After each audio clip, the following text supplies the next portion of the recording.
Mais uma segunda-feira empreendedora começando aí, uma semana abençoada para todos nós, se Deus quiser, uma semana bastante produtiva, mas com muito equilíbrio também, né? Não basta a gente, eu fico vendo muita gente ocupada e pouca gente produtiva.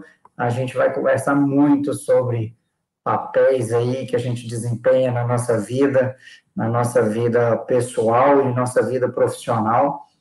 Bom, eu já fico até me perguntando aqui, será que existe isso de separar a vida pessoal e profissional? Como é que será que é?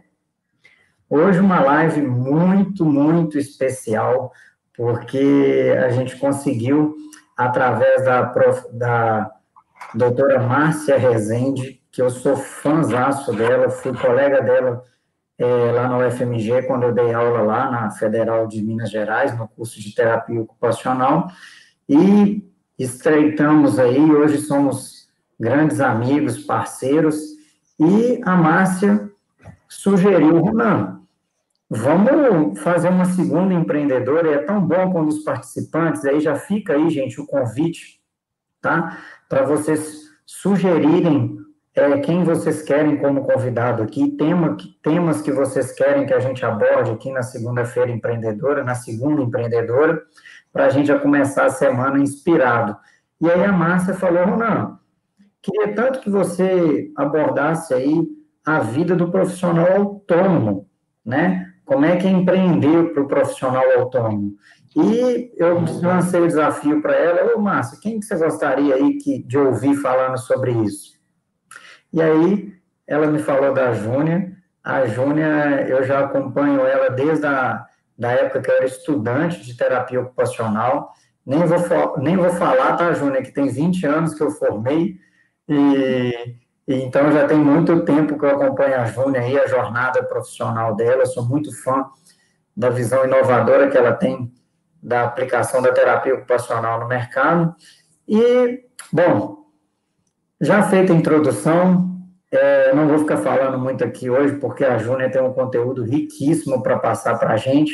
Já vou passar a bola para a Júnia aqui, para ela se apresentar. Júnia, bom dia. Quem que é a Júnia? Explica aí para a gente aí, se apresenta fazendo favor. Bem-vinda, viu? Obrigada, Ronan. Obrigada. Bom dia a você, bom dia a todos, a nossa audiência aí. Bom, a Júlia é uma pessoa, que tem uma carreira inusitada, e eu tenho que admitir, eu acho que é interessante a gente contar essa história. Uma pessoa que vai da beira do leito até alta liderança e consultoria. Eu digo mesmo da beira do leito, porque eu sou uma pessoa de hospital geral, eu sou uma pessoa fã do hospital. Hoje eu estou na consultoria, dou consultoria para o hospital, mas também para os profissionais. Então, assim, a gente acumulou, né, uma experiência muito grande, né, de diversos papéis, de colocar a nossa competência a serviço da comunidade de saúde, de diversos formatos, né? Então, acho que é uma história que vale a pena ser contada. Muita gente me fala, olha, eu tenho me inspirado em você, então vamos inspirar mais pessoas, né? Em termos assim você já disse, eu sou terapeuta ocupacional de formação, mas eu também fiz um aperfeiçoamento em reabilitação cardíaca no Reino Unido, fiquei lá por um ano, hands-on, e conhecendo, né, fiquei lotada num serviço e conheci 7 outros programas ao longo de um ano no Reino Unido. Eu tenho mestrado em reabilitação pulmonar pela Unifesp, e o MBA em Gestão de Saúde pelo INSPER, aqui em São Paulo, num programa INSPER Einstein. E tenho curso de gestão de risco em saúde e também de gestão de inovação. Então, eu milito aí, eu falo que o meu lado assistencial fala sempre com o meu lado científico, que fala sempre com o meu lado administrador. Eu acho que é inusitado por isso, porque muitas vezes na carreira dos profissionais de saúde, quando a pessoa vai para a gestão, ela deixa a clínica, né? Não é que eu esteja atendendo clinicamente, mas eu entendo isso muito bem, eu acompanho as atualizações clínicas, eu ajudo as pessoas que estão na clínica também. Então, não é assim, eu fui virando as costas para algumas coisas para ir assumindo outras, mais ou menos. Eu conjugo, né? Não dá para a gente fazer exatamente tudo ao mesmo tempo, mas a minha cabeça se mantém sintonizada, é só assim, mudar a chavinha e a gente consegue falar com os administradores, muda a chavinha e a gente fala de filosofia, muda a chavinha e a gente fala de ciência, de técnica. Então, essa é a Júnia. Estou aqui para contar minha história. Ótimo, Júnior. Eu costumo falar, quem está acostumado a acompanhar aí o Segundo Empreendedor, que o profissional, ele pode sim ser especialista em alguns temas, mas o ideal é que ele seja tipo o Batman, que ele tenha ali um cinto de utilidades amarrado na cintura, e dependendo do contexto que ele estiver, dependendo do desafio que ele tiver, ele acessa ali uma ou outra utilidade do cinto dele ali para poder usar, né? Bom, a gente falou da Márcia, a Márcia está aqui, foi uma das primeiras a chegar, ela é da Efeito Consultoria, né? Já está dando bom dia aqui. Tem o Edmilson Martins, está dando aqui bom dia, Ronan Júnior, já estou ligado aqui. Esse tema é excelente, não tenho dúvida que será uma live fantástica, estamos juntos. Obrigado, Edmilson. Edmilson está sempre presente aqui. Ô, Felipe, a gente podia já dar um certificado aí de participação para o Edmilson, né, que está sempre presente aqui com a gente. Obrigado, viu, Edmilson? Tem uma galera aqui da Tutori também, Angélica Machado, Adeilson Martins, estão dando bom dia, eles são da Tutori. Gente aqui do Brasil todo aqui, ó, tem gente de João Pessoa. Muito bacana. Ô, Júnior, então, aqui, ó, NTW São Paulo Lapa, Glauber Faria está aqui, ó, da NTW São Paulo Lapa. Bom, ô Júnior, e aí que hoje a gente está para falar de empreendedorismo e intraempreendedorismo. Você podia passar para a gente aí um pouco dos conceitos aí, só para a gente alinhar, talvez algumas pessoas nunca nem ouviram falar o que é intraempreendedorismo, e você já explicou aí um pouquinho do tema aí, né, do leito à gestão, né, do leito do hospital à gestão. Fala um pouco sobre esses conceitos, Júnior, empreendedorismo, intraempreendedorismo, fazendo favor. Ok, eu acho que é interessante a gente recuperar uma história, né? Quando a gente fala de empreendedorismo, muita gente pensa, né, especialmente os profissionais de saúde, isso é para quem quer abrir uma clínica, abrir um consultório e ser o seu próprio chefe, ter o seu próprio serviço. Isso é verdade. Então, o empreendedorismo é aquela pessoa, o processo de, eu estou aqui com uma colinha, com os conceitos, é a criação de valor, né, por pessoas e organizações que trabalham juntas para implementar uma ideia. Muitas vezes, a gente quando está numa instituição, a gente se sente tolhido. Ali, quem é dono é outra pessoa. As regras, quando eu cheguei, já estavam colocadas, eu tenho que me adequar ou não me adequar.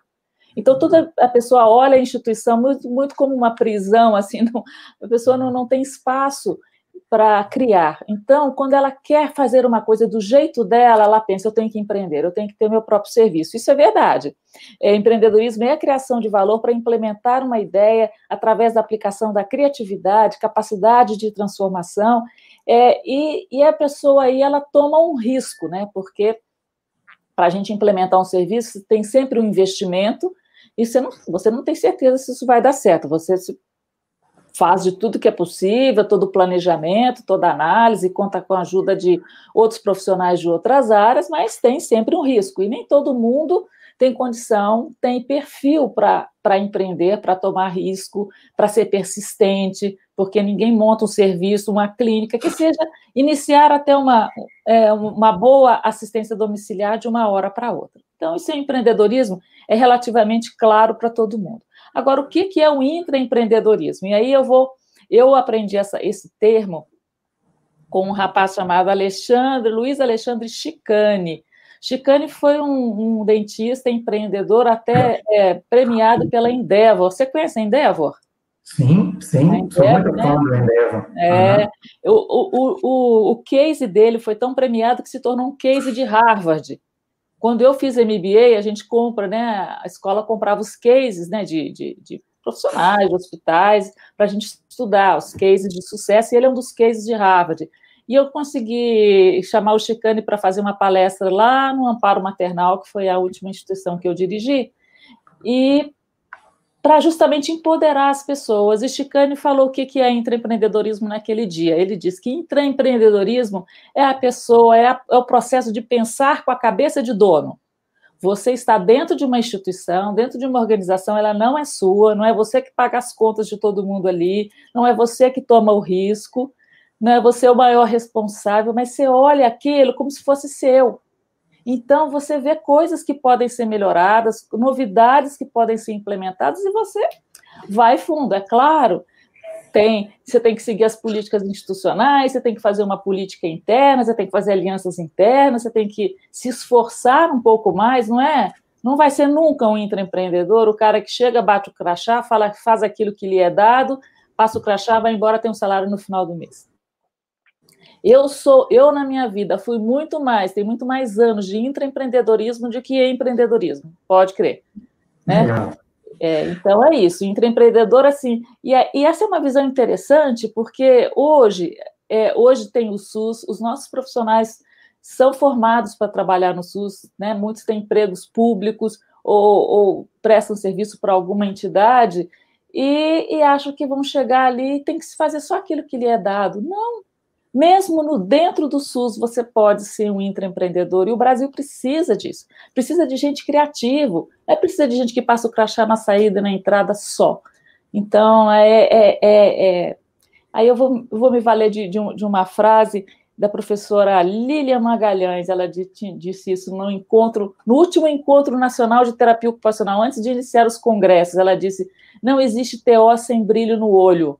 O terapeuta ocupacional tem brilho no olho, ele tem gana, ele tem garra. Então, onde a gente está, a gente brilha, a gente faz acontecer aquilo que não nos foi dado.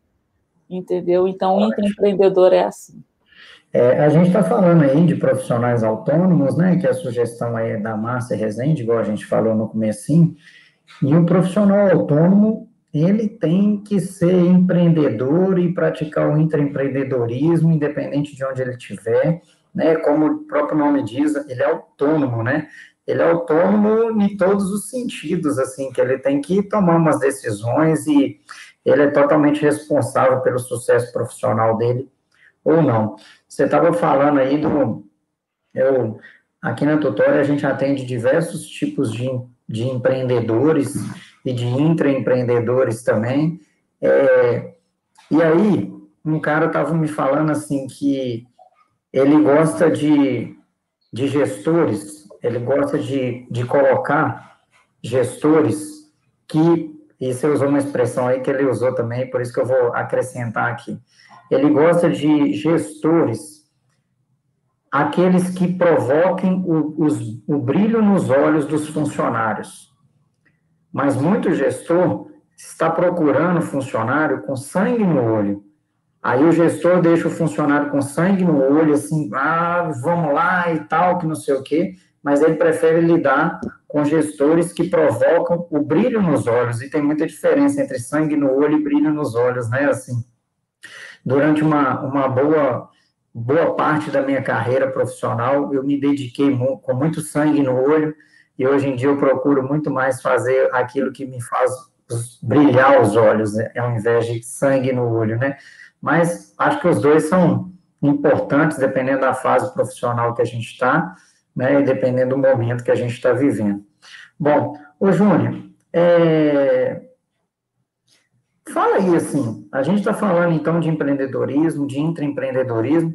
Quais os erros que a gente vê muito, os profissionais autônomos, o pessoal nas suas respectivas carreiras, cometendo aí? Eu vi que a gente estava conversando aqui antes dessa segunda empreendedora, você separou uns exemplos muito bacanas que eu acho que a gente não pode deixar de falar, não, Júnior.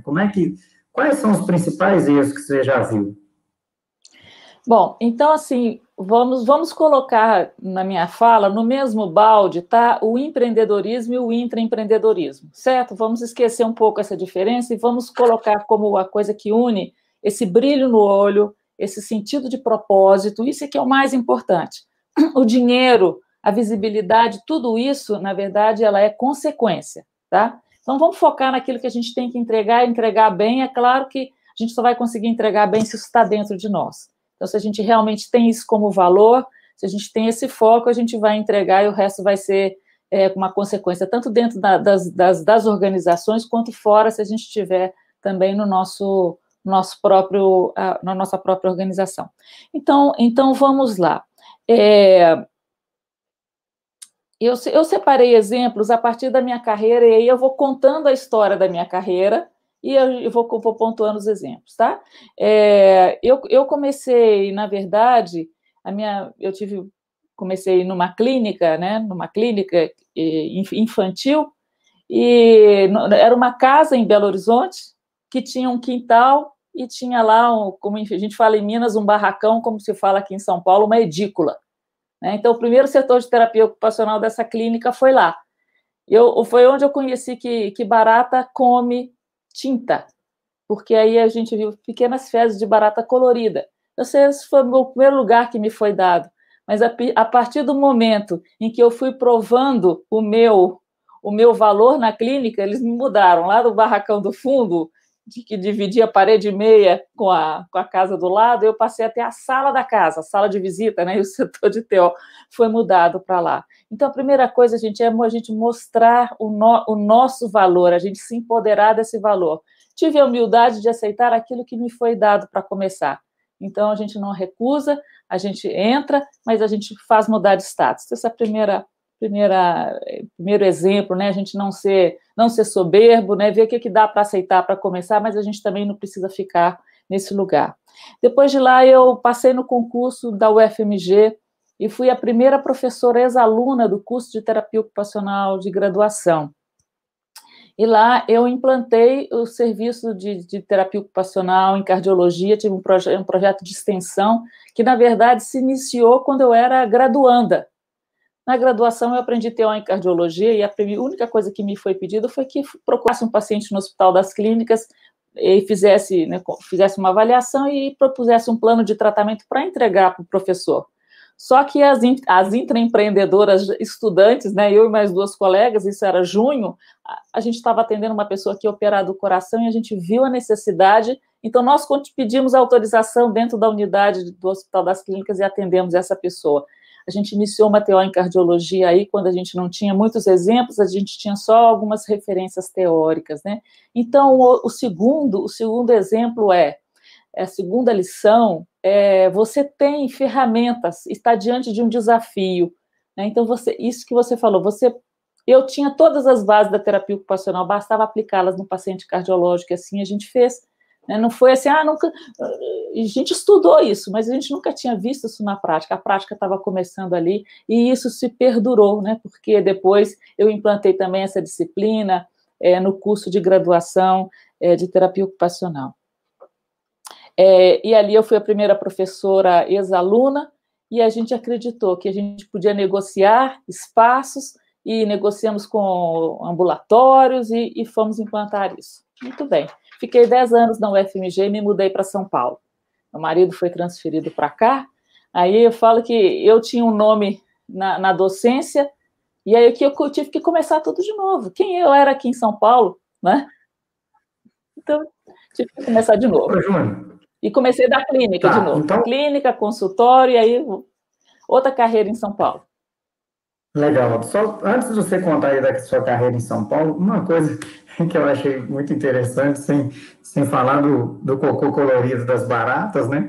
Mas a questão de humildade, né, Júnior? Assim, eu vejo muitas pessoas já querendo começar com um cargo top, já querendo começar com a própria clínica, já querendo começar com tudo lindo, com tudo que é ideal, mas principalmente no começo, né, gente?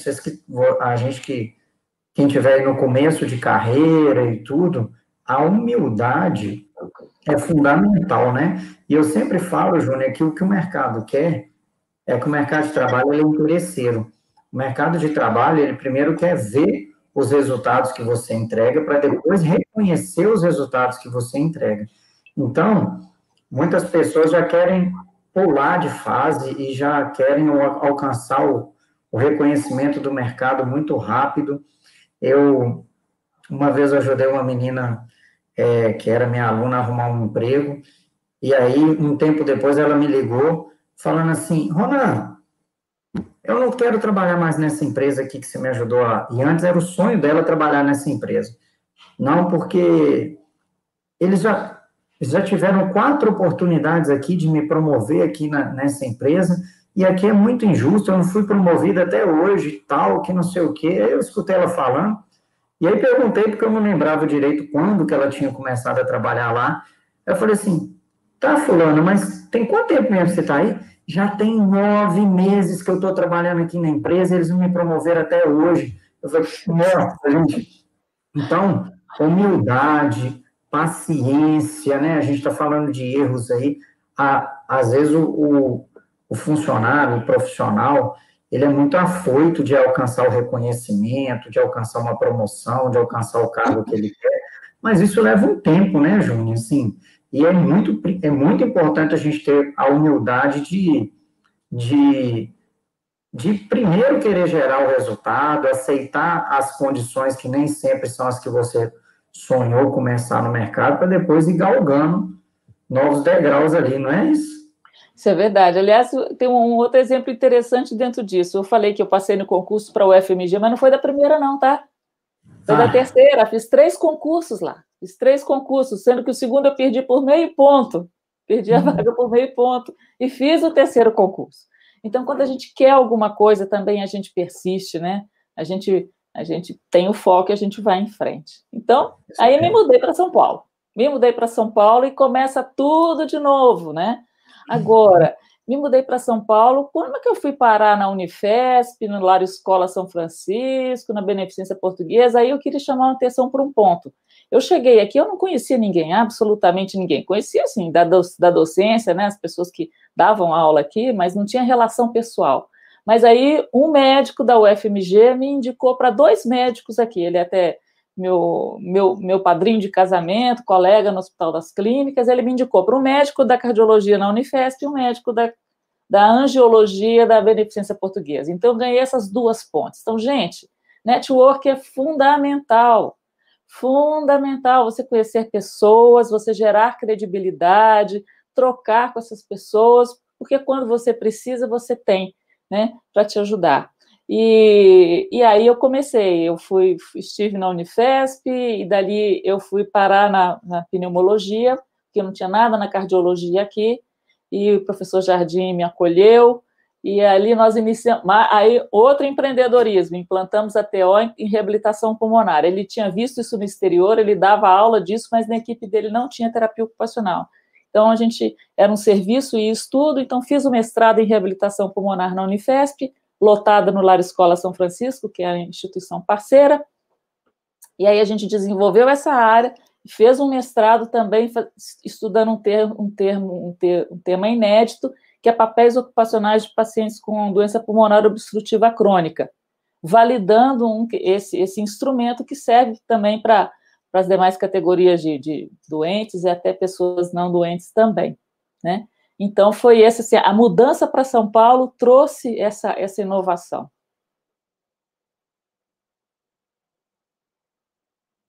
Ô, Júnior, aí, bem no começo da live, eu estava falando que eu acho impossível a gente separar a vida pessoal da profissional, se é que tem essa separação, né, e tudo. E o que te motivou, o motivo de ter mudado para São Paulo foi para você, porque o seu marido foi transferido para aí, então uma questão pessoal de você manter uma família, a sua prioridade de estar próxima do seu marido, te fez abrir mão de uma carreira que você já estava construindo em Belo Horizonte, de uma certa segurança de ser concursada. Aí, Júnior, não está muito no script aqui, não, mas conta aí como é que foi essa decisão, o que pesou, o que não pesou, sabe por quê, Júnior? A gente vê muito as pessoas, eu costumo falar que a gente podia parar de chamar de carreira profissional e sim de trajetória profissional. Por quê? Quando fala de carreira, principalmente aqui em Minas, o que é uma carreirinha, né? É uma coisa atrás da outra, seguidinha, linear, né? Eu vou fazer uma carreirinha de doces aqui, né? Vou falar em mineirês melhor ainda. Vou fazer uma carreirinha de pão de queijo aqui. Quando a gente fala uma carreirinha de pão de queijo, é um pão de queijo, um na frente do outro, enfileirados. E muitas vezes a nossa carreira profissional vai, volta, é muito mais uma trajetória do que uma carreira, né? Uhum. Então, você estava com que idade? Você já tinha conquistado aí um concurso na UFMG depois de ter tentado 3 vezes, igual você falou, né? Na terceira tentativa você conseguiu. Tinha quanto tempo que você tinha passado nesse concurso que veio essa mudança para São Paulo? Como que foi essa decisão, Júnior? Desculpa sair do script aí, mas eu acho que é importante que muitas pessoas já podem ter passado por isso, faz parte da vida profissional das pessoas, ter que escolher entre prioridade profissional e pessoal. Como que foi isso, Júnior, fazendo favor? Então, vamos colocar em termos de valores, né? Você falou a carreira, a vida profissional, ela está dentro da vida de uma pessoa. Essa pessoa, ela é muito... Aliás, se a gente vai pelos papéis ocupacionais, quantos são os papéis ocupacionais? São 10 papéis, sendo que o papel de trabalhador, ele é um deles. Você tem o papel de membro de família, de papel de amigo, um monte de outros papéis. Então, assim, a Júnia, antes de ser profissional, ela é Júnia, pessoa, e valor família, casamento, é uma coisa muito forte para mim. Então, eu tenho que te contar uma história um pouquinho anterior do meu sócio, né? Meu sócio é meu marido na Sistematize, nós vamos chegar na minha carreira lá na consultoria. Lá, no início do casamento, quando a gente se casou, 6 meses depois, ele foi para a Inglaterra comigo. Ele pediu licença sem vencimento do emprego dele e me acompanhou por 1 ano na Inglaterra. Então, essa era a vez... E lá ele não tinha um trabalho específico, ele ficou estudando inglês, ele fez outras coisas, ele não conseguiu se adequar, até a empresa tinha lá um estágio, mas ele não conseguiu se adequar àquilo naquele momento, então ele me acompanhou. Muito bem, a gente casou, ficamos em Belo Horizonte por 10 anos na UFMG, trabalhei 10 anos na UFMG, já tinha 2 crianças pequenas, quando ele teve o convite para vir para São Paulo, e eu não pensei 2 vezes. Eu falei, eu tenho a minha competência, ele já me acompanhou uma vez, agora é a hora de eu acompanhar. Pedi uma licença na UFMG, né, porque eu também não sabia como é que iam acontecer as coisas aqui, mas vim com a cara, com a coragem e com a competência debaixo do braço. Falei, bom, eu tenho a minha malinha cheia de competências, vamos ver como é que a gente utiliza isso em São Paulo. E aí foram surgindo essas oportunidades, né, dentro, primeiro, da Unifesp com mestrado, terapia ocupacional e reabilitação pulmonar, e depois o restante que eu vou falar agora. Mas na frente desse processo, aí eu pedi a exoneração da UFMG, já estando bem encaixada aqui em São Paulo. Então, foi isso. Uma questão de valor, né? A gente não se arrepende. Hoje eu tenho São Paulo como também minha cidade do coração, né? De Minas a gente não pode largar nada. O espírito do mineiro, ele é muito interessante, então a gente não joga nada fora. Eu falo que eu não jogo nada fora, eu só ponho dentro da malinha, sou meio acumuladora, sabe? Você já viu, até pela minha carreira, né? Não joguei nada fora, continuei trazendo tudo junto, integrando e entregando a partir de tudo isso. Legal. A Angélica está aqui, ó. A Angélica Machado está aqui comentando. É necessário ter postura. Faço melhor em qualquer atividade. O reconhecimento, ele vem com certeza, né? A Fernanda Guerra está comentando aqui, Júnia, arrasa demais. A Fernanda Guerra falando que você arrasa demais. A Fernanda é minha colega, foi minha colega no MBA. Fernanda é outra empreendedora, dentista de formação, gestora, esteve em São Paulo, trabalhou em consultoria, está de volta a Recife, fantástico. Aí, ó, nossa amiga em comum aqui, ó, Efeito Consultoria, está falando aqui, né, a Márcia? Humildade, mais dedicação, mais competência, é igual a reconhecimento, né? A Sandra Saraiva, a gente tem que destacar esses comentários aqui, ó. Fiz parte dessa história desde o começo em BH. Que privilégio ter visto e vivido em algumas partes da sua trajetória brilhante na terapia ocupacional. Júnior, olha que legal a Sandra comentando aí. A Sandra, eu sou mãe da Sandra na terapia ocupacional. Fiz terapia ocupacional porque um dia a gente pegou um ônibus junto em Belo Horizonte, viemos conversando sobre isso. Eu trouxe ela para São Paulo para trabalhar comigo no consultório. Olha aí, quantas amigas e parceiras, né, dessa trajetória, gente que ajudou a gente aí desde a UFMG até aqui. E você falou de networking, né, Júnior? Eu não podia deixar de comentar, assim. Eu costumo falar, gravei um vídeo recentemente para postar no nosso canal aqui do YouTube, que networking vale mais do que dinheiro, né, Júnior? Às vezes, com muito dinheiro, você não faz metade daquilo que você faria se você tiver um bom networking, né? Isso você citou isso aí, eu não queria deixar passar em branco aí, sem poder destacar. Mas vamos lá, Júnior, continua a sua história e a sua trajetória profissional aí, que a gente está aproveitando bastante. Tá, então vou aproveitar o gancho do networking para dizer o seguinte, eu também, né, dou consultoria, faço mentoria de gestão de carreira, a gente aprendeu muito sobre isso, a gente vê sobre isso, e eu fiz para mim também, quando eu perdi emprego, fiz comigo tudo que a gente ensina, tudo que a gente vê, mas, de fato, todas as oportunidades que eu tive foi por indicação. Não teve nada assim que mandei o currículo, aliás, minto, tive uma vez de 2015 para cá, mandei o currículo, fui chamada, até fui aprovada, mas depois achei que a proposta não valia a pena. Mas, assim, o network, ele é fantástico. Então, o networking que me levou para dentro da Unifesp, lá da Escola São Francisco, reabilitação pulmonar, ali dentro eu conheci uma pessoa do Hospital Albert Einstein que disse, o Einstein vai começar a terapia ocupacional. Eu estava sem bolsa ainda, sem salário, eu não tinha um emprego, né? Eu estava como estudante de pós-graduação, não tinha ganho bolsa ainda, né? Então, eu fui prestar a seleção no Einstein. E aí eu passei. Eu passei e tive assim, o privilégio de implantar a terapia ocupacional no Hospital Albert Einstein, o melhor hospital da América Latina. E ali a minha carreira foi crescendo. Eu trabalhei lá 10 anos. 10 anos, e eu não fiquei num lugar só. Eu fui terapeuta ocupacional, coordenadora de terapia ocupacional, depois coordenadora de ambiente assistencial do Centro de Reabilitação, que era uma gestão do dia a dia, junto com a nossa gerente fisiatra. Dali eu saí da reabilitação e fui para a área de qualidade, gestão da qualidade de políticas e práticas assistenciais, que é a parte de qualidade mesmo. E então, nesse transitar, o que foi de inovador que o Einstein me apresentou? Eu fui capacitada para ser auditora ISO 9001, porque nós somos o primeiro centro na América Latina, centro de reabilitação com ISO 9001. Eu conheci a terapia ocupacional e forjei a terapia ocupacional para os critérios de Joint Commission, que é uma acreditadora de hospital americano, e o Einstein foi o primeiro hospital no mundo fora dos Estados Unidos com essa acreditação. Então, eu tive que aprender todos aqueles critérios, aqueles padrões de qualidade e formatar a terapia ocupacional para isso. Eu tive preconceito? Não. Tive que aprender indicadores, a fazer planilha, a mensurar meu resultado. Então, o que a gente tira daí, mais uma coisa, eu fui precursora do Centro de Inovação Tecnológica do Einstein, porque quando eu estava lá na área da qualidade, viram que eu tinha muita criatividade, o Einstein estava iniciando nessa área, e eu sou até coautora de patente de uma mesa para pessoas com dependência em alimentação, porque o Einstein assumiu um residencial de idosos e era um lugar que tinha muitas inadequações, e fizemos toda a reforma física, a reforma da equipe, de processo, tudo.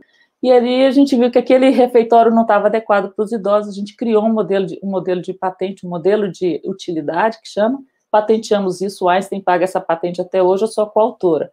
Então, assim, quantas coisas a gente aprendeu no Einstein, foi uma escola de gestão, a gente aprendeu a admitir, demitir, treinar, aprendi contabilidade para não contadores. Gente, qual foi a grande lição? Não tive preconceito. O que me foi dado, aprendi, integrei, incorporei, e melhor, sem me prostituir com a questão, sem deixar a filosofia da terapia ocupacional, sem deixar a filosofia humanista, porque muita gente pensa que aprender gestão é você dar as mãos para o capitalismo, não sei o quê, e olhar mais o dinheiro. Gente, nada disso. Dá para fazer alguma coisa. Assim, impressionante a sua história, né? Foi terapia ocupacional para a área de qualidade e inovação. É coautora de uma patente que o Einstein paga até hoje. Gente, vocês estão vendo o nível da nossa convidada aqui de hoje? O negócio, assim, tá top. E o segundo empreendedor, assim, muito top. A Neire Cristina de Oliveira Machado. Eu sou Ronaldo Delfim Machado, mas ela não é minha parente, não. Ela está aqui, ó. Histórias de sucesso inspiram, exemplos motivam. Obrigado pela partilha, tá? O Tiago Ribeiro da Silva tá aqui, ó. Muito bom, Júnior. Aprendi com você alguns pilares do empreendedorismo na época em que era estagiário no Einstein e o networking e abrir frentes em minha trajetória sempre estiveram presentes. Obrigado. O Tiago está falando aqui. Ô, Júnior, a Angélica lá em cima tinha feito uma pergunta que eu vou trazer para você aqui agora, e que em parte você já respondeu aí, antes mesmo de eu perguntar, quando eu tinha levantado o dedo aqui. Ô, Júnior, você é teólogo, eu sou terapeuta ocupacional também, e muita gente me pergunta assim, ô, não, então você abandonou a sua profissão? Hoje você presta consultoria para microempresas, você dá treinamentos, palestras, você ajuda na carreira das pessoas, você abandonou a terapia ocupacional? Então, duas perguntas, Júnior. Uma você já praticamente respondeu. Então, vamos lá. Uma, quais são as habilidades, Júnior, que você acha que você tem? Porque você se adapta bem, né? Se você acabou de falar aí, você aprendeu contabilidade para não contadores, você ajudou o Einstein a ser o primeiro hospital do mundo fora dos Estados Unidos, enfim. Quais habilidades suas que você acha que te colocaram nesses contextos? Porque quando a gente tem algumas habilidades assim, parece que as coisas vão acontecendo de maneira natural, né, Júnior? Assim, hora nenhuma eu vi você falando assim, eu me candidatei a ser coordenadora de tal lugar. O que você acha que o Einstein enxergava em você, assim, o Hospital Einstein, a gestão, que ia te colocando nesses lugares, assim? E aí você já emenda na segunda pergunta. Você considera que você deixou de ser TO em algum momento desses cargos que você ocupava? É interessante essa pergunta, porque eu vou responder aqui com uma pergunta que me fizeram esses dias, eu estou devendo essa resposta. Ao Dr. Fernando Sembranelli, do Health Innova Hub, que é um hub de inovação que eu participo. E o Fernando me perguntou assim, Júnior, em que a terapia ocupacional te auxilia na gestão? Então, eu estava devendo essa resposta, é bom que ela vai ficar gravada aqui. Fernando, e ouvintes aí demais, a terapia ocupacional é uma profissão que entende muito de processo de atividade. A gente pensa, né, enquanto terapeuta ocupacional na atividade do nosso paciente, daquele que é doente, que tem alguma deficiência, está em algum momento de estado de vulnerabilidade.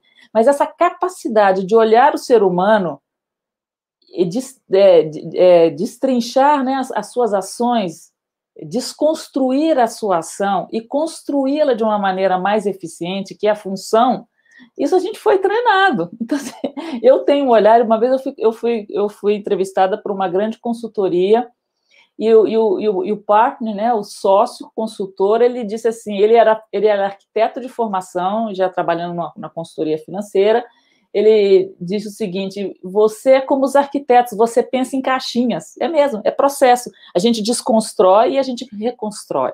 Então, gente, isso é nada mais que gestão. Se eu pegar uma empresa de tecnologia, um grande hospital, o que a gente tem ali? Pessoas trabalhando, nós temos processos. Se eu pegar uma linha de cuidado hospitalar, o que a gente tem ali? Processos. Entra o médico, faz isso, agora entra o enfermeiro, agora esse laboratório. É processo. Eu tenho a capacidade de estudar processo. Não é à toa que a minha consultoria hoje chama Sistematize, porque a gente sistematiza isso. O terapeuta ocupacional sistematiza tudo. Para quê? Para nós, a gente não trabalha com eficiência, com autonomia e independência. O que é autonomia e independência, se não é eficiência? A eficiência do paciente, eu levo isso para a eficiência da organização, para a eficiência das equipes. O que o Einstein enxergou nisso? Primeiro, essa capacidade de ser aderida, né, a essa eficiência e de ser criativo. O Einstein, a gente fala que é uma instituição que não para nunca. Quando já criaram alguma coisa, já estão desconstruindo porque já quer outra melhor, e o Einstein é muito focado em excelência, coisa que eu também sou.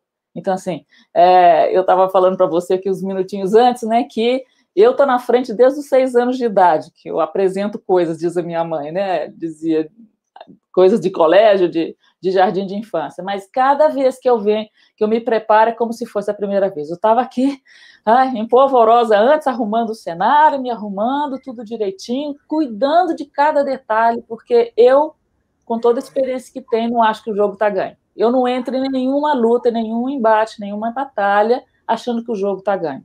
Então, eu tenho que me preparar. E aí, a competência é essa.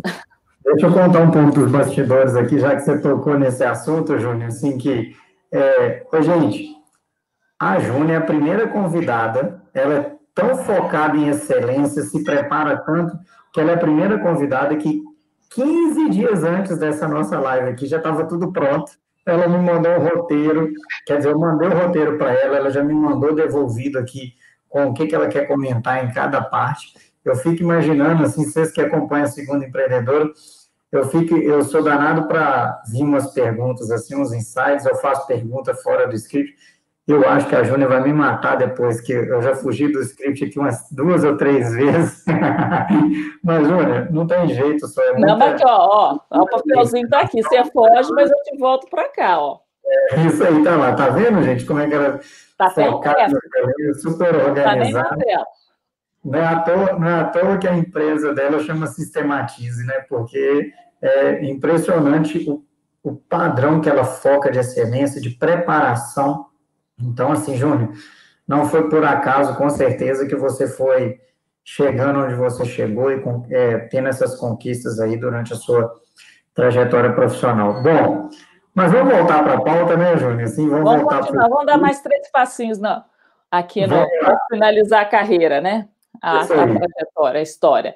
Muito bem, eu estava lá no Einstein trabalhando por 10 anos e aí eu tive um convite lá do Lar Escola São Francisco. Lembra que eu falei? É um centro de reabilitação filantrópico, privado, filantrópico, associado à Unifesp, onde estava alocado a pós-graduação de reabilitação da Unifesp. Este centro de reabilitação me convida para ser superintendente. É o cargo mais alto da instituição. Então, eu resolvi pedir demissão do Einstein e fui, idealisticamente, segura o queixinho aí, eu fui levar para essa instituição tudo de bom que eu aprendi no Einstein. É uma instituição pobre, deficitária,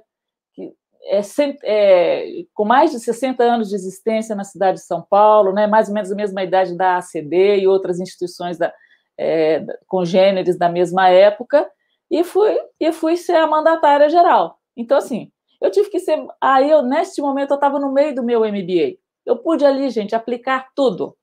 Negociação, contabilidade, gestão de pessoas, montar serviços, ser empreendedora. Mais do que nunca fui intraempreendedora, eu tinha aquela instituição como minha. Eu tinha que fazê-la ser sustentável, porque ela gastava mais do que ela conseguia produzir na sua parceria com o SUS, o pouco de privado que ela tinha. Então, olha, criamos serviços, o que era projeto, a gente transformou em serviço para vender para grandes empresas, para alocação de pessoas com deficiência no mercado. Gente, nadei de braçada, né? Tudo que eu aprendi no MBA, eu pude colocar em prática lá. Inclusive, o meu case de maior sucesso, que eu acho, foi fazer dessa entidade ter um dashboard de indicadores. Quando eu cheguei lá, mal e mal, a gente sabia quantos pacientes tinha, mas não sabia exatamente quais, porque cada setor tinha a sua listinha de pacientes. Então, o José Garcia de um setor era o José Garcia de Oliveira de outro, mas parecia no Excel, que eram 2 pessoas diferentes, porque 2 nomes diferentes.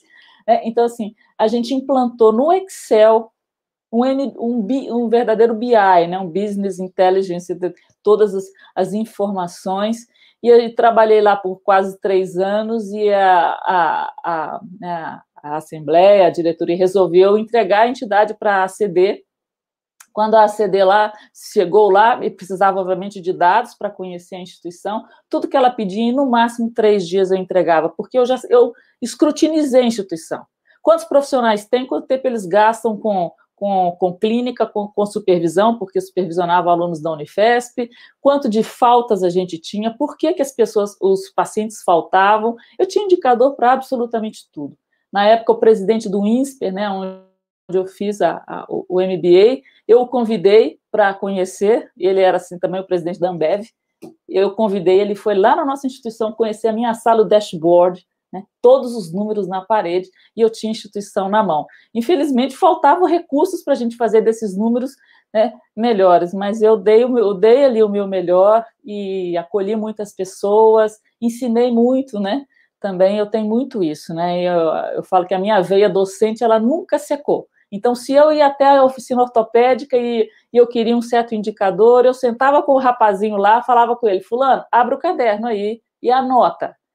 Você anotar Excel é assim, é um pontinho, você não vai anotar um texto, você vai assim, clicar nisso, segundo ponto, clicar naquilo, terceiro ponto, é assim que faz. Está precisando me perguntar de novo. Então, ser eficiente. Eu não tenho tempo para ficar aqui vindo te explicar e eu te falar 1 hora e você gastar coisa, guardar 10 minutos, tá? Então, assim, sempre ensinando, sempre compartilhando conhecimentos. Então, como a instituição foi assumida pela ACD, eu saí, fiquei no mercado, 6 meses depois, ai, meu Deus, a gana pelo hospital, né? Aí, um hospital me chamou de volta, me chamou, e dessa vez foi uma outra instituição de mais de 60 anos de existência, um amparo maternal, 75 anos de existência, uma maternidade filantrópica privada e também um centro de acolhida para gestantes de risco social. Então, essa instituição tinha parceria com o SUS e com o SUAS. Então, com o amparo maternal e com Lar Escola, foi onde eu conheci o SUS. Eu não conhecia o SUS. Eu nunca trabalhei no SUS e não aprendi sobre o SUS. Então, assim, conheci o SUS e amei o SUS. Adorei a lógica do SUS, porque é uma lógica maravilhosa. Aprendi a fazer contratualização com o SUS, conheci o Ministério da Saúde, a Secretaria de Estado, a Secretaria do município, como fazer uma prestação de contas. No amparo maternal, a nossa prestação de contas ela era modelo entre os demais prestadores. Era um calhamaço assim, a cada 4 meses, todos os treinamentos, todos os testes do pezinho, tudo, negociar agenda com o município, enfim, foi uma experiência fantástica. Então, fui muito empreendedora nessas 2 instituições, porque as tinha como minha, né? Até trazer a Fafá de Belém para cantar de graça pelo amparo maternal, a gente trouxe. Fizemos um show numa casa de show, ela, né, não cobrou cachê, a gente teve que pagar algumas outras coisas, né, para fazer um show profissional. Mas, enfim, uma delícia, né? Marketing de instituição, de causa. Gente, é muita experiência legal. Aí, saindo do amparo maternal, saí no pior ano da crise, né? 2015, né? Então, para a gente coroar essa trajetória. E aí, uma pessoa, eu falo que eu sou cheia das minorias, né? Mulher, terapeuta ocupacional, que gosta de gestão em São Paulo, em Mineira, olha, só tendo um bom network, muito foco e muito desejo de vencer. Então, peguei todas as minhas competências e aí aconteceu comigo uma coisa muito legal. Saindo do amparo maternal, ganhei uma avaliação de perfil que a Associação de Santa Catarina fez com todos os líderes, e ali eu descobri aquilo que eu não gostava de fazer. Porque todo mundo fala, você sabe onde você quer chegar, né? Você sabe o que você quer ser. Eu já sabia aquilo que eu não queria ser mais. Então, tinha muito claro que eu não queria mais. E é claro também o que eu gostaria de ser. Então, fechei meu currículo, coloquei todas as minhas competências e fui atrás de tudo. E nesse tempo, de lá para cá, eu atendi paciente, dei consultoria em hospital, fiz assessoria em terceiro setor, porque aprendi muito sobre terceiro setor nessas 2 instituições e mais uma outra onde eu fui voluntária. Fiz 2 projetos para Instituto Tecnológico sobre sistematização de processos para saúde e mercado de saúde para tecnologia. Então, me tornei consultora da Home Angels, né, que é uma empresa de cuidadores. Enfim, fiz muitos cursos de capacitação para terapeutas ocupacionais sobre marketing em saúde, sobre gestão, mentorias de carreira, inspiração de carreira, enfim, tudo isso que eu aprendi antes, coloquei à disposição do mercado. E no ano passado o nosso site ficou pronto, mas eu estava num grande projeto também com a consultoria Einstein, e agora, a partir desse ano, eu estou divulgando mais o site, e de novo à disposição, né? Queria convidar o pessoal para nos visitar lá, do www.sistematize.com.br. Então, lá na aba de serviços, o primeiro bloco é o meu marido que presta, a área administrativa e financeira. Dali para baixo são os meus produtos. Você vai ver toda essa experiência transformada em produtos para a gestão de pessoas, que é o terapeuta ocupacional servindo as organizações, para tecnologia, para processos, que também vem do terapeuta ocupacional processos, e para a gestão do terceiro setor, que é uma experiência também grande que eu tenho. Essa é a trajetória. Legal, Júnior. Júnior, nós já estamos indo para os 10 minutos finais da nossa live aqui, uma trajetória maravilhosa eu até comentei aqui, não queria te interromper, você pedir demissão do Albert Einstein, quantas pessoas no sonho não dariam qualquer coisa para estar lá no seu lugar, e você pediu demissão para ir para uma instituição que, a princípio, tinha muito menos recursos do que o Albert Einstein, mais para poder aplicar aquilo que você estava aprendendo do que questão de dinheiro e tudo, enfim. top demais. Então, vamos lá. O Edmilson Martins está comentando aqui, ó, e é uma coisa que a gente já comentou nos bastidores aqui antes do Segunda Empreendedora. Júnior, tem muitos clientes médicos, mas 99% deles não conhecem nada sobre gestão, porque a faculdade não ensina e a maioria dos médicos não quer saber sobre isso. Como você lida com isso na consultoria? E aí, Júnior, como a gente já está indo para os 10 minutos finais, eu gostaria que você respondesse o Edmilson aí, que é uma pergunta muito pertinente, e você já emendasse aí sobre dicas, né, que eu acho que tem tudo a ver com essa pergunta dele aí, assim, o que você diria para os profissionais autônomos ter sucesso no mercado de trabalho aí, para a gente já ir emendando nisso que você fala aí de carreira, que você faz com os profissionais na área de carreira. Júnior, por favor. Tá. Edmilson, excelente pergunta. E eu respondo a isso de duas maneiras. Sempre que eu tenho uma oportunidade pública ou estou com pessoas de decisão, eu falo com elas, gente, a formação do médico tem que mudar. E não é só do médico, não, de todos os profissionais de saúde. Tem que ter, eu falo que tem que ter costurado na barra da calça, da saia, um pouquinho de gestão. Você precisa disso, até para o seu atendimento domiciliar. Então, assim, tá errada essa formação, tá errada. Tá? Então, sempre que eu posso, eu tô cutucando nas lives, nos congressos, onde eu vou, eu cutuco isso, falo com docentes que eu conheço. Quando eu tenho cliente da área da saúde, sabe como é que eu faço? Eu, como terapeuta, acolho esse profissional como terapeuta. Então, assim, eu conheço, já deu para perceber que eu conheço ferramentas complexas, métodos complexos, mas quando eu recebo o meu cliente de consultoria, eu me chego no nível dele, entendo o contexto dele, eu faço uma planilhinha. Não vou complicar ele com coisas.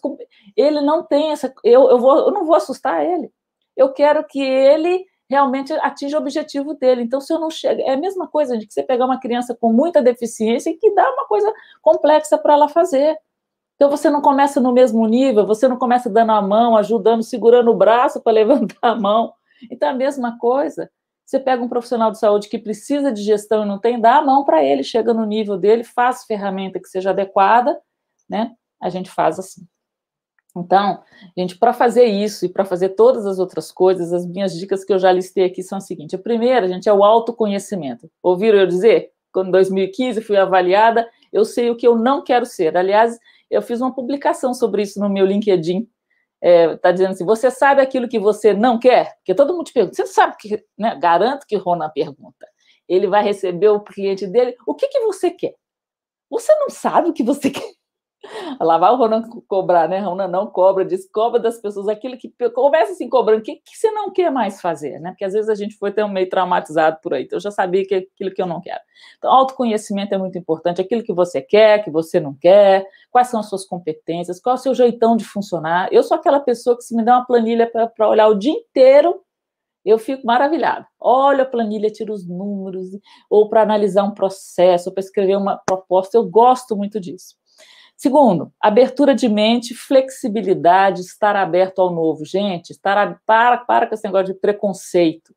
Esteja aberto, né? Até lá na Bíblia fala, o apóstolo Paulo fala que examinai todas as coisas e retende o que é bom. Então, examina. Como é que você pode escolher se você não conhece, né? Terceiro, atualização constante, gente, consistência técnica, tá? Então, as pessoas querem, como é que faz marketing? Como é que eu vou divulgar? Primeiro a gente tem que saber como é que eu sei. Eu tenho clareza para mim, né? Eu tenho consistência, eu sou uma autoridade naquele assunto, para depois a gente fazer a propaganda, né? Aliás, o Max Geringer, uma vez eu ouvi ele falar no rádio, vocês devem conhecer o Max Geringer, né? Na CBN, ele dizia o seguinte, alguém me fez aqui uma pergunta sobre marketing pessoal. E a pessoa dizendo, Max, eu acho que não me sinto legal fazer marketing pessoal, a gente ficar se exibindo. Ele falou assim, o que não é bom é você falar daquilo que você não é e daquilo que você não fez. Qual é o pecado de dizer aquilo que você é e aquilo que você fez? Então, gente, consistência, tá? A quarta coisa é networking, a gente já falou aqui bastante, conhecer, cultivar, trocar, criar vínculos verdadeiros com as pessoas, que isso vai gerar confiança, gera credibilidade. Foi um outro feedback que eu tive do Dr. Fernando Simbranelli, aquele lá do Hub de Inovação, quando eu estava procurando um emprego, cheguei para ele com o meu currículo, e a gente não tinha assim, muito conhecimento de conversar, conhecia daqui, de acolá. Ele olhou para mim e falou assim, você sabe que eu sinto que você gera credibilidade, eu sinto confiança no que você fala? Então, assim, isso fluiu, né? Não me treinei para passar essa credibilidade nessa conversa que marquei com ele. A penúltima dica aqui é estar atento às necessidades à sua volta. Então, a gente fala muito de planejamento, mas tem aquela coisa de oportunidade, né? A gente tem que se preparar, a gente tem que planejar, mas esteja flexível. O que está rolando em volta? O que as pessoas em volta estão precisando da sua organização, do mercado, da sociedade, dos seus pacientes, quem quer que seja. E aí você olha para dentro, porque você já se conhece, pelo menos um pouco, como é que você pode conjugar as coisas? Você conhece os seus alvos, os seus propósitos, as suas competências, olha em volta qual é a necessidade, pumba, casa, né? E a última coisa, gente, é arriscar. Arriscar, mas com risco calculado. Não se engane, eu sou uma pessoa extremamente conservadora, extremamente segura, extremamente mineira nesse ponto, tá? Então, arriscar com risco calculado, planejar, ser organizado, ser sistemático, gente, ó, ser sistemático não é ser chato, não, né? Às vezes você não quer falar assim, Ronan é chato, não, o Ronan é muito sistemático. A Júnia é muito sistemática, eu sou muito sistemática mesmo, mas não sou chata, não. Sou uma pessoa extremamente afetiva, aberta, mas sistemático é a gente fazer as coisas com início, meio e fim, ser organizado. Gente, você iniciou a live dizendo, hoje você está vendo muita gente ocupada e pouco produtiva, gente desorganizada, gente que está assim. Então, a gente tem que ser organizado para a gente ser produtivo. É isso aí, Ronan. Já falei tudo que estava no meu papelzinho. Ô, Júnior, pessoal, essa live fica gravada, esse programa fica gravado. Quer uma dica? Assista pelo menos essa parte final mais umas 3 ou 4 vezes. Assista essa parte final pelo menos mais umas 3 ou 4 vezes. Porque anota, lê, vê daquelas coisas que a Júnia falou, tá? Vê dessas coisas todas que a Júnia falou aí, o que te falta, né? O que você precisa de melhorar? Autoconhecimento, você se conhece bem? Né? Você tem a mente aberta, né? Sem ter preconceito? Você tem buscado atualização constante? Ó, estou te ajudando aí, hein? Você tem um bom network? Você está atento às necessidades que estão à sua volta? Você arrisca? Tem muita diferença em ser empreendedor e aventureiro, a gente já falou isso aqui. O empreendedor, ele corre riscos sim, mas riscos calculados, né, Júnior? Então, assim, é importantíssimo isso. Ô, Júnior, a gente já está indo para a nossa reta final aqui. A gente sempre respeita o tempo. Eu tento ser sistemático, sem ser chato, tá? Então, a gente respeita o tempo do nosso convidado e da nossa audiência aqui. Quero agradecer de novo a Márcia por ter conectado a gente, tá? Júnior, eu tenho certeza que entre eu e você só está começando uma parceria aí de muito potencial. Faço questão de você estar aqui com a gente na Tutoring em muitos momentos aqui, que a gente vai precisar de você, com certeza. Me coloco à disposição aí para colaborar no que você achar melhor também. E a Márcia está falando aqui, ó. Ronan, você perguntou a efeito, né, consultoria. Ronan, você perguntou o que a Júnia tem de diferente. Ela tem foco, dedicação, competência, mas especialmente é generosa. Obrigado a ambos por mais essa oportunidade de aprender. Bacana demais ter esse retorno aí da Márcia. O Luiz Carlos Lima, fantástico, adorei, vou assistir de novo e indicar. Isso aí, Luiz Carlos, copia o link aí desse nosso programa e manda para quem você achar melhor. A Angélica Machado está aqui de novo, muito obrigada, Júnia. Foi incrível. Gabriel Nogueira, parabéns pela live, excelente, obrigado. Então, Júnior, é bem provável que você tenha que voltar aqui depois, viu? Nesse segundo Empreendedora.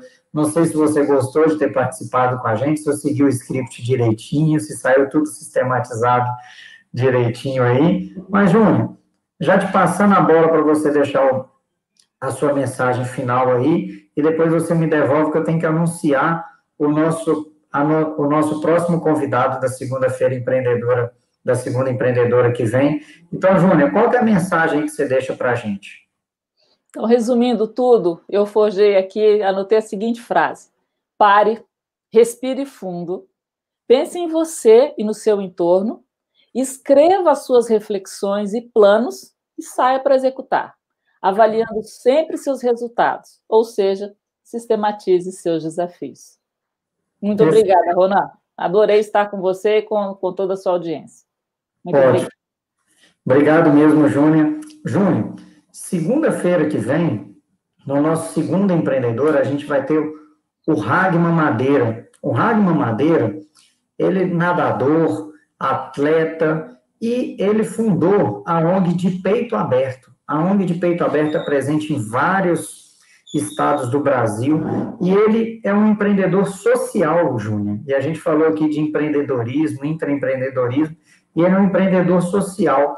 E aí eu o convidei, porque eu admiro muito o que ele tem feito no empreendedorismo social, é um lado que o Brasil precisa muito, e é uma oportunidade da galera do Segundo Empreendedor abrir a cabeça aí, igual você falou, ter a mente aberta, porque nem sempre empreender é abrir uma loja, é abrir uma empresa, assim, de essas mais tradicionais.